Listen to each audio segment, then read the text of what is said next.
എന്റെ ഏട്ടനൊരു പാവായിരുന്നു. കല്യാണം കൂടി ഓൻ കഴിച്ചിട്ടില്ല. നിങ്ങൾ കരയല്ലേ? ഇത്രയും കാലം ഓ നാട്ടുകാർക്ക് വേണ്ടിട്ടാ ജീവിച്ചത്.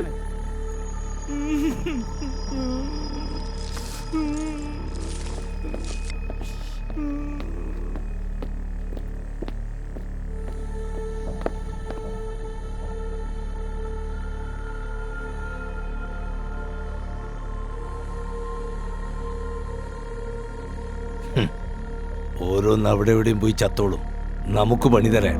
എന്ത് ചെയ്യാനാ സാറേ, നമ്മുടെ ഓരോ ദിവസം.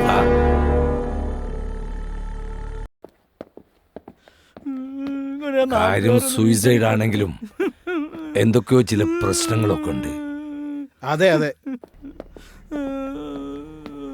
ആ മതി മതി, ഇങ്ങോട്ട് വാടോ. ആ ഇങ്ങോട്ട് മാറിക്ക്.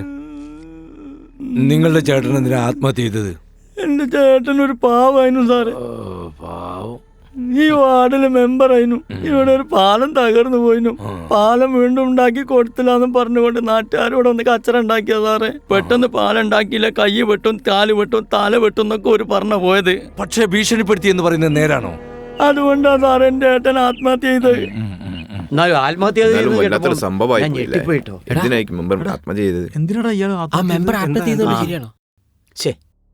കഷ്ടായിപ്പോയി.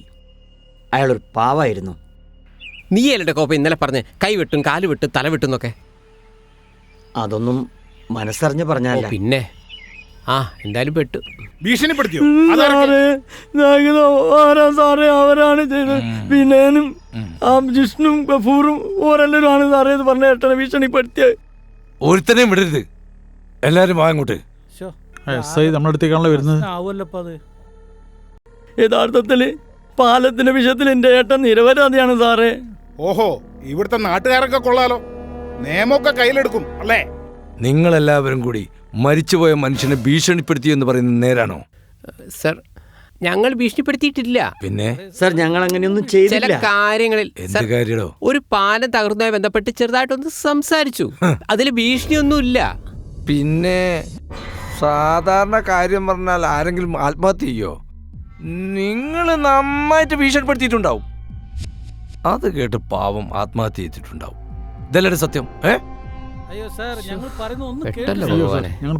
കഴിഞ്ഞ ദിവസം ഇവിടെ വന്ന് ഭീഷണിപ്പെടുത്തി എല്ലാത്തിനെയും പിടിച്ച് അകത്തിടും. ആത്മഹത്യാ പ്രേരണ കുറ്റം കൊലപാതക കുറ്റത്തിന് തുല്യമാണ്. അയ്യോ വിനയ, നമ്മളെല്ലാം പെട്ടല്ലോ, എന്ത് ചെയ്യും? അറസ്റ്റ് ചെയ്താം, എല്ലാത്തിനെയും പിടിച്ച് ജീപ്പ് കയറ്റ്. ഭീഷണിപ്പെടുത്തുമ്പോ ആലോചിക്കേണ്ട കാര്യല്ലേ? അതന്നെ.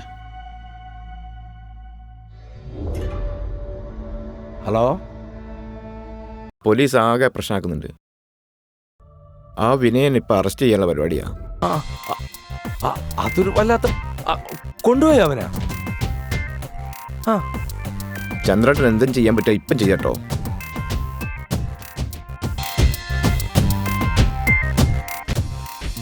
പ്രശ്നമാക്കണ്ട, മന്ത്രിനെ വിളിച്ച് പറയാം.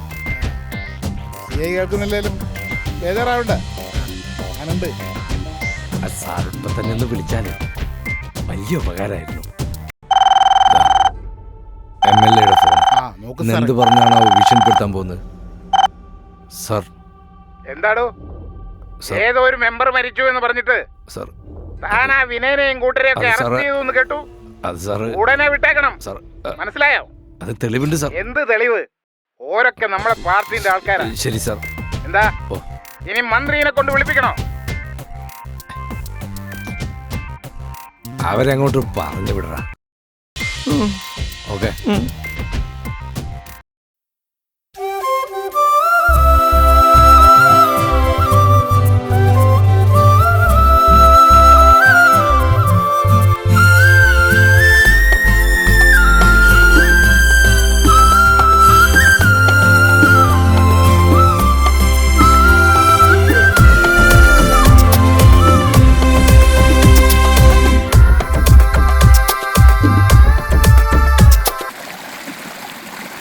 അന്ന് പോയതിൽ പിന്നെ നിന്റെ അച്ഛനെ ഞാൻ കണ്ടിട്ടില്ല. വൃക്കയുടെ അസുഖം തുടങ്ങിയിട്ട് കുറെ കാലമായോ? കുറേ വർഷമായി. മദ്യപാനം കുറച്ച് ഓവറായതുകൊണ്ട് ഉള്ള പ്രശ്നമാണ്. ഒരു തവണ ഹാർട്ട് അറ്റാക്ക് വന്നതായിരുന്നു. അങ്ങനെയാണ് എൻ്റെ വിവാഹം നേരത്തെ നടത്തിച്ചത്. എന്നിട്ട് നിന്റെ ഭർത്താവ് എവിടെ? ആ ബന്ധം 1-2 മാസത്തിനുള്ളിൽ ഡൈവേഴ്സായി. അയ്യോ, വിവാഹം കഴിച്ച് ഉടനെ ഡൈവേഴ്സ് ആയോ? എന്തിന്? എന്താ കാര്യം? അങ്ങേര് ഭയങ്കര പിശുക്കത്തരവാ, പിന്നെ തീരെ സ്വഭാവ ഗുണവുമില്ല. കുറേ സഹിച്ചു കൊണ്ടപ്പം ഞാനങ്ങ് ഒഴിവാക്കി. കഷ്ടായല്ലോ. ഞാനിപ്പോ നിന്നെ എന്തെങ്കിലും സഹായിക്കണോ? അയ്യോ വേണ്ടായേ, നിങ്ങളുടെ ഒന്നും എനിക്ക് വേണ്ട. ശരി, ഗുഡ് ബൈ.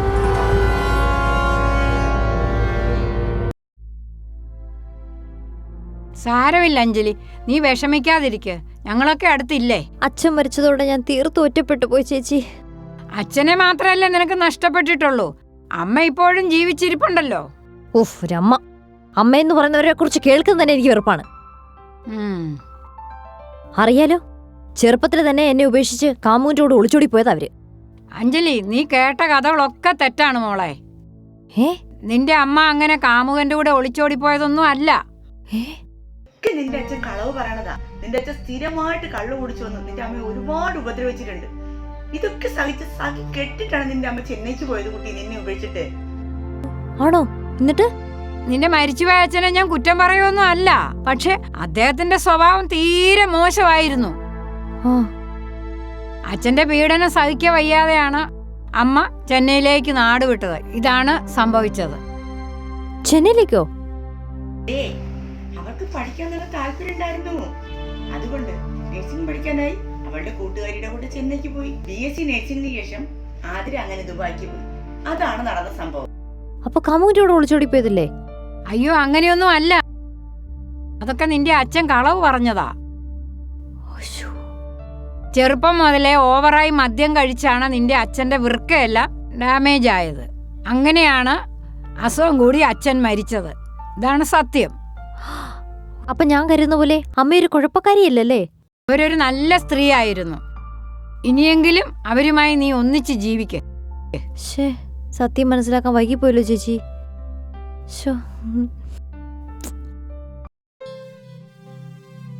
ആഹാ, എന്താണ് വിനേട്ടാ, നിങ്ങളെ ഈടെയായി കാണാൻ കിട്ടുന്നില്ലല്ലോ? ഈയിടെയായി ഞാൻ ഭയങ്കര ബിസി ആയി. എന്ത് ബിസി? ഞാനൊരു പെൺകുട്ടിയുമായി ഒരു ലൈന് തുടങ്ങിട്ടോ. അത് കൊള്ളാലോ. ആരാണ് കക്ഷി? അത് നമുക്ക് പരിചയമുള്ള ആരെങ്കിലും ആണോ? നിനക്ക് പരിചയം ഉണ്ടാവാൻ സാധ്യതയില്ല. സോഷ്യൽ മീഡിയയിൽ വീഡിയോസ് ഒക്കെ ഇട്ട് തരംഗായ വ്യക്തിയാ. പേര് ആതിര ദുബായ്. മുമ്പ് ദുബായിലായിരുന്നു, ഇപ്പൊ കേരളത്തിലുണ്ട്. നഴ്സാണ്. ആതിര ദുബായിൽ നിന്ന് വന്നോ? അവരും ഡൈവേഴ്സ് കേസല്ലേ? അതെ, ഡൈവേഴ്സാ. ആ ആതിരയ്ക്ക് ആദ്യ ബന്ധത്തിൽ മക്കൾ ആരെങ്കിലും ഉണ്ടോ? ഒരു LKG പഠിക്കുന്ന മകളുണ്ടെന്നാ എന്നോട് പറഞ്ഞു. വിനേട്ടനാ LKG പഠിക്കുന്ന മോളെ കണ്ടോ? ഇല്ല. കാണണം. ഉടനെ തന്നെ ആ ആതിരയുടെ LKG പഠിക്കുന്ന മോളെ കാണുന്നത് നല്ലതാ. എന്തിന്? അല്ല, ആ ചെറിയ കുട്ടിയായിട്ട് ഫ്രണ്ട്ഷിപ്പ് ഉണ്ടാക്കുന്നത് നല്ലതാണല്ലോ. ഭാവിയിൽ ചിലപ്പോ ഗുണം ചെയ്താലോ. ഓ, അങ്ങനെ. അല്ല, നിങ്ങളുടെ കാമുകി ആ ആതിരയുടെ ഫോട്ടോസ് എനിക്കൊന്ന് കാണിച്ചു. പിന്നെ എന്തിനു ഒരു ഫോട്ടോ? 100 ഫോട്ടോ കാണിച്ചിരുമോളെ. നോക്ക്. കണ്ട, ഇതൊന്നല്ല, ഇഷ്ടംമാതിരി വീഡിയോസ് റീൽസ് ഒക്കെ നിനക്ക് സോഷ്യൽ മീഡിയയിൽ നോക്കിയാ. ഇത് ആതിര ദുബായ് തന്നെയാണല്ലോ. മൊത്തം പ്രശ്നമാവുമല്ലോ. അപ്പൊ നടക്കട്ടെ. All the best. ഓക്കെ, ശരി. എന്നാ ശരി.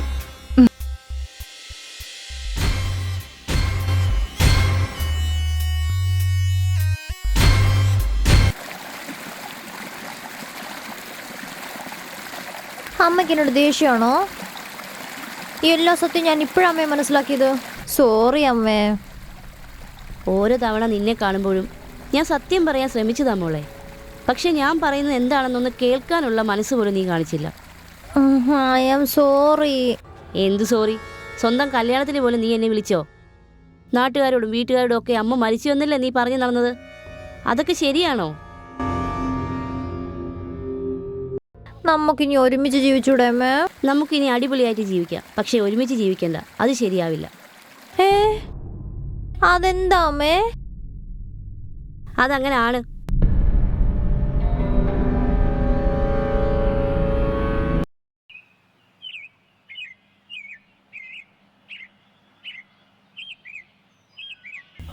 എന്താണ് മോനെ അവിടെ ചായ ചോദിച്ചിട്ടില്ലേ? ചായ എടുത്തു കൊടുക്ക്.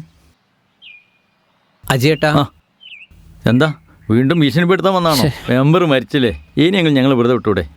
അജയേട്ടാ അങ്ങനെ പറയരുത്. അന്നത്തെ സംഭവങ്ങൾക്കെല്ലാം മാപ്പ് പറയാനാണ് ഞാൻ വന്നത്. ഒരു മിനിറ്റ്. കൃഷ്ണേട്ടാ ഒന്ന് നോക്കിയേ. ഒന്ന് വരൂ.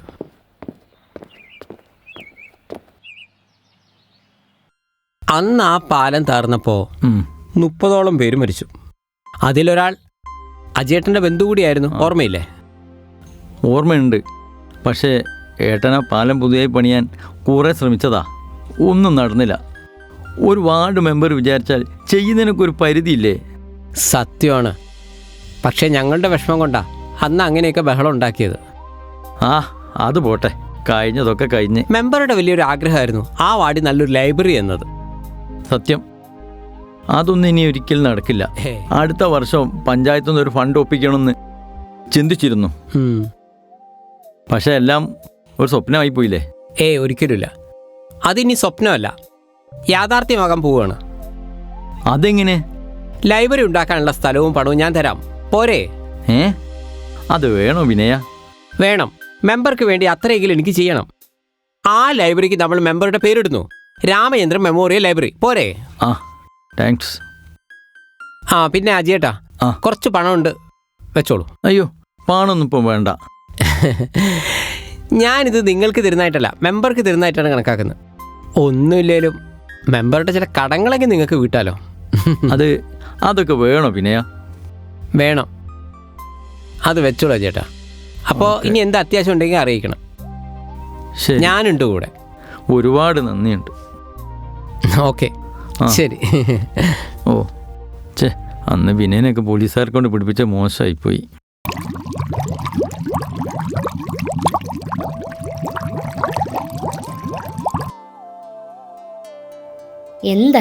എന്താ കാര്യം? അതല്ല, നമുക്കിനി ഒരുമിച്ച് താമസിച്ചൂടെ? വെറുതെ എന്തിനാ കണ്ട പെണ്ണുങ്ങളുടെ കൂടെ വാടക വീട്ടിൽ താമസിക്കുന്നേ? കണ്ട പെണ്ണുങ്ങളോ? ഗോപികയും കൃഷ്ണയൊക്കെ എൻ്റെ ചങ്ക് ഫ്രണ്ട്സാണ്. അവരോട് ജീവിക്കുന്നത് സ്വർഗമാണ്, സ്വർഗം. ഓ, ഒരു സ്വർഗം. അപ്പൊ അമ്മ എൻ്റെ കൂടെ ഒരിക്കലും താമസിക്കില്ല? നോക്കട്ടെ, സമയാകുമ്പോ പറയാം.